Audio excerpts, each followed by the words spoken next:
Salam alaikum wa rahmatullahi ta'ala wa barakatuh. On va, Inch'Allah, commenter la vidéo de Ismaël Mounir concernant toujours le, le châtiment de la tombe. Alors, on est arrivé à la minute 40. Donc, on a vu que tous les arguments qu'il a dit avant, ce n'étaient pas des arguments solides. Lorsqu'il dit que tout le monde a menti, c'est là il accuse de mensonge les compagnons, il accuse de mensonge toute la masse, les musulmans dans leur entièreté, il y a un problème. Lorsqu'il dit que ça ne se trouve pas dans les 6 piliers de la foi, donc c'est une incompréhension qui se trouve dans sa part, parce que le châtiment de la tombe est évoqué, oui. Comme lorsqu'on parle du prophète, on parle des compagnons, quand on parle des 6 piliers de la foi, lorsqu'on explique les 6 piliers de la foi, il y a tout un détail. Dans ce détail-là, par exemple, lorsqu'on parle des anges, on parle aussi des djinns. Et lorsqu'on parle du jour du jugement dernier, on parle de quoi? On parle à partir du supplice de la mort, ou alors la douceur de la mort, jusqu'à la destination finale, paradis ou enfer. Ensuite, lorsqu'il dit, mais le mot adab al-qabr, aslan, à l'origine même, il ne se trouve pas dans le Coran. Donc, c'est juste une interprétation, comme il dit. Et on lui dit non. Mais le mot wudu, par exemple, le mot wudu, il n'est pas dans le Coran, et pourtant, le wudu a toute sa place, son immense place. Sans wudu, il n'y a pas de prière. Comment on fait? Très bien. Et lorsque il nous dit, il met une règle en place pour mieux nous maîtriser, pour bien nous gérer, qu'est-ce qu'il nous dit? Il nous dit, la voix du Coran est très claire. Ne poursuis pas ce dont tu n'as pas connaissance. وَلَا تَقْفُ مَا لَيْسَ لَكَ بِهِ عِلْمٌ. Alors, non, on va lui dire, mais il y a d'autres règles dans le Coran. Il faut prendre toutes les règles et les vivre ensemble. Parmi ces règles, il y a celle-ci, verset 115 de Surat Al-Nisa, et celui qui suit un sentier autre que celui des croyants, ça veut dire les musulmans dans leur entièreté, celui qui suit un sentier autre que celui des croyants, alors nous le laisserons comme il s'est détourné. Et ensuite, ça parle de la destination finale la plus pire, qu'Allah Azza wa Jal nous en préserve. Alors, on va continuer, on va écouter. L'existence du châtiment de la tombe sont des versets qui sont interprétés par les hommes. L'un des versets Interpréter. Lorsque moi je vois le soleil et mon ami me dit ça c'est le soleil, ça c'est les rayons du soleil et la chaleur elle vient du soleil, est-ce que je vais dire c'est une interprétation? Subhanallah, si on doit prouver toute chose, même les choses les plus basiques, et prouver que le rouge est le rouge, on n'en finira jamais. Mais on va écouter quand même. Et là, il va utiliser un des versets les plus forts chez ceux, c'est-à-dire la majorité des musulmans depuis 1446 années, qui soutiennent cet avis-là, que le châtiment de la tombe est une réalité. les plus utilisés pour justifier du châtiment de la tombe, c'est le verset 46 de la sourate 40 que je vais vous lire tout de suite. Le feu auquel ils sont exposés matin et soir, et le jour où l'heure arrivera, il sera dit, faites entrer les gens de Pharaon au plus dur du châtiment. Ceux qui défendent l'existence du châtiment de la tombe, ils vont prendre ce verset et vous dire, vous voyez bien que dans ce verset, il est fait référence au jour de la résurrection, et un châtiment qui va avoir lieu après, pour les gens qui auront été dans l'égarement. Et avant le jour de la résurrection, il est fait référence à un autre châtiment, le feu auquel ils sont exposés matin et soir. Et donc ils disent, ça, c'est lorsque les personnes sont dans la tombe. Donc vous voyez bien. Alors, ceux qui défendent, ça veut dire les musulmans sunnites. Très bien. Effectivement, il dit ça. Et on va expliquer, on va étayer un peu plus. Alors, qu'est-ce qu'on voit bien? Là, il vient de dire à l'instant, vous voyez bien que. Comme pour nous imposer sa vision. Mais ok, on va écouter. Déjà, premièrement, que l'expression le feu auquel ils sont exposés matin et soir, où ça se passe, on le... Où ça se passe? Ça, c'est une question cruciale dans toute la vidéo. Parce que si on lui dit où ça se passe, c'est fini. Si on arrive à prouver cela, alors on est bien d'accord que le châtiment, il est sur des personnes qui sont définies dans le verset. Ces gens-là, ils sont où? Est-ce qu'ils sont dans le ciel? Est-ce qu'ils sont dans la mer? Ou alors ils sont sous terre? Ils sont où, dites-moi? Ils sont enterrés, comme le commun des gens. Très bien, on continue. C'est pas dans le verset. Pour dire que c'est dans la tombe, c'est une interprétation humaine. C'est quelqu'un... Interprétation humaine, mais tout simplement, la logique, elle est là. C'est que le châtiment, il tombe sur ces gens-là, et ces gens-là sont où? Ils sont sous terre. Qui fait dire au verset ce qu'il ne dit pas. Le verset, il donne une expression comme ça, très large, et le verset ne dit pas. Une expression très large. Mais pourrais-tu nous donner l'explication? Donc le verset dit un feu auquel ils seront exposés matin et soir. Et après, on nous parle de et le jour du jugement dernier viendra. Le jour de l'heure arrivera. Ça veut dire que ça se passe avant le jour du jugement dernier. On est d'accord. En termes de temporalité, on est d'accord. Maintenant, en termes de lieu, ces gens-là se trouvent où? Ils sont sous la terre. Donc ils sont enterrés. Très bien. Pas ça, on lui fait dire cela. La deuxième des choses, c'est que si on regarde le verset 45, on comprend qu'il est fait référence aux gens de Pharaon. Donc, on pourrait dire ici... Les gens de Pharaon ou pas les gens de Pharaon? Là, on parle d'un sujet, est-ce qu'il y a un châtiment dans la tombe? Et ces gens-là, ils ont eu le châtiment de la tombe. Et ensuite, parce que toi, tu te focalises que sur le Coran, mais chez nous, les musulmans sunnites, on garde le Coran et la Sunna, avec les hadiths authentiques. Et les hadiths mutawatir, on reviendra à ça à la fin, pas de problème. Les hadiths notoires, ça veut dire ceux qui ont été diffusés de groupe en groupe. Ok? Ok, pas de problème. Donc, qu'est-ce qu'on dira? On dirait il faut regarder les deux. Et lorsque tu regardes les deux, parce que si tu prends les choses individuellement avec une explication qui est tienne et qui va dans un sens, c'est probable que tu vas t'éloigner. Mais lorsque tu regardes tout le tableau et il te semble évident ici, lorsque tu additionnes le tout, que tout est clair. Et ce verset-là, il est clair. Ce verset, il a une fonctionnalité. Prouver le châtiment de la tombe, parce qu'on parle du jour du jugement dernier, on parle d'un châtiment, un châtiment double, matin et soir, avant le jour du jugement dernier, et ces gens-là se trouvent où? Ils sont sous terre. Très bien.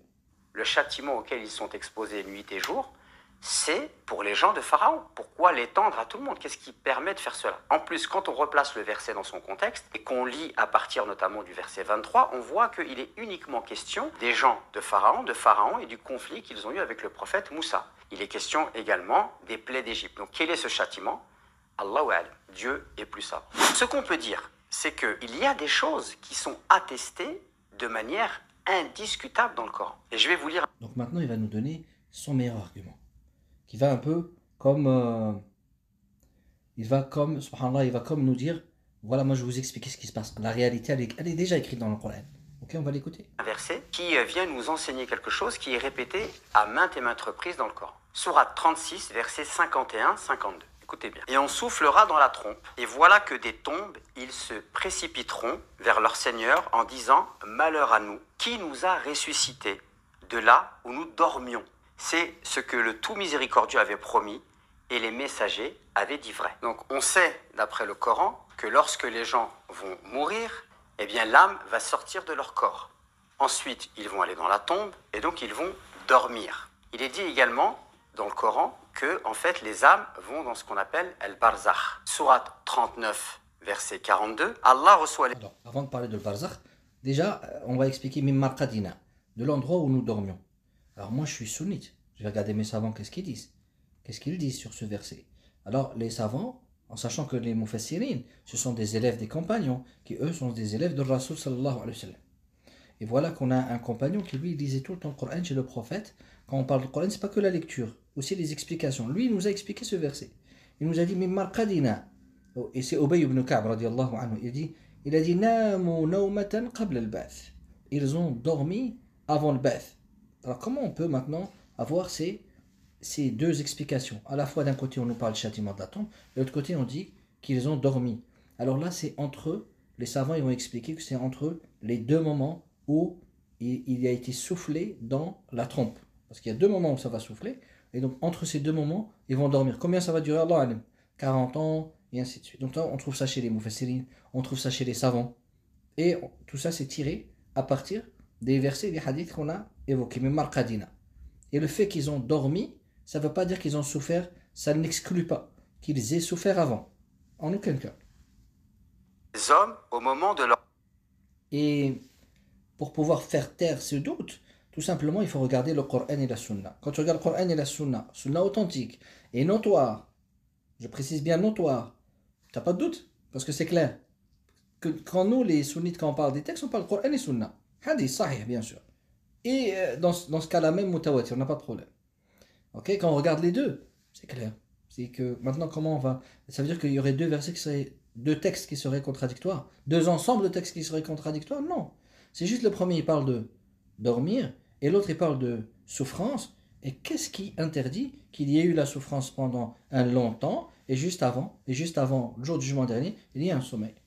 Pas de problème. Mort, ainsi que celles qui ne meurent pas au cours de leur sommeil.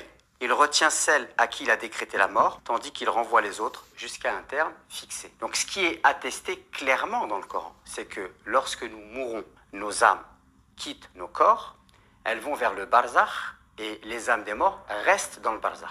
Il est clairement attesté dans le Coran que lorsqu'on va être ressuscité et donc sortir de nos tombes, eh bien les gens vont dire qui nous a sortis de notre sommeil. Lorsqu'on dort, on est dans une tranquillité. Lorsque le corps humain est dans la tombe, il n'y a pas son âme. Donc comment va-t-il être châtié? Comment va-t-il ressentir la douleur? Donc, comment il va être châtié? Tout à l'heure, tu dis Allah alam, c'est ici qu'il faut le placer.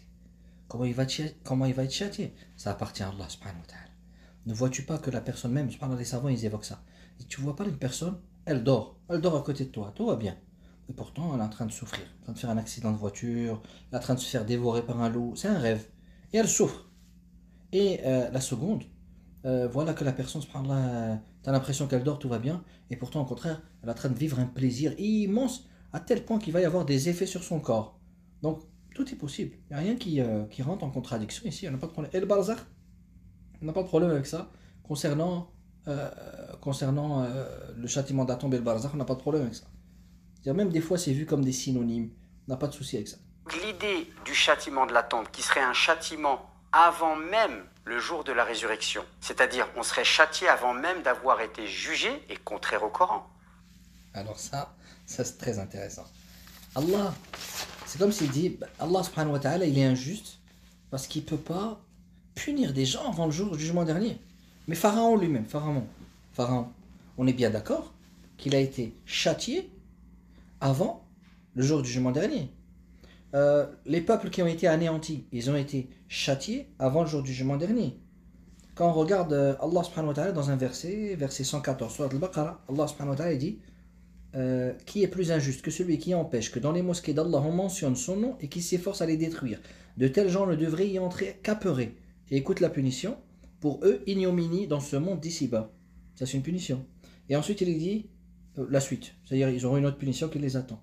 Verset 10 de Surat al-Baqarah, Allah subhanahu wa ta'ala il parle des hypocrites. Il y a dans leur cœur une maladie. Quelle est leur punition? La punition qu'Allah leur donne ici-bas, Allah laisse croître leur maladie. Et ils auront un châtiment douloureux pour avoir menti. Ça c'est le jour du jugement dernier. Les gens du jardin, Surat al-Qalam, ceux qui avaient un jardin, Allah a détruit leur jardin. Est-ce que ça veut dire qu'il est injuste parce qu'il a fait ça avant le jour du jugement dernier? Et on parlait tout à l'heure de... on parlait aussi dans un autre verset, سَنُعَذِّبُهُمْ مَرَّتَيْنِ ثُمَّ يُرَدُّونَ إِلَىٰ, ça c'est le verset 101 de Tawbah. Nous les châtierons deux fois. Verset 101 Tawbah. Nous les châtierons deux fois. Ils seront ramenés et ensuite ils seront ramenés, puis ils seront ramenés vers un châtiment énorme. Donc là c'est le jour du jugement dernier. Donc ça rejoint même le même schéma. C'est-à-dire une double punition et ensuite un châtiment, un grand châtiment. Et tout ça c'est quoi?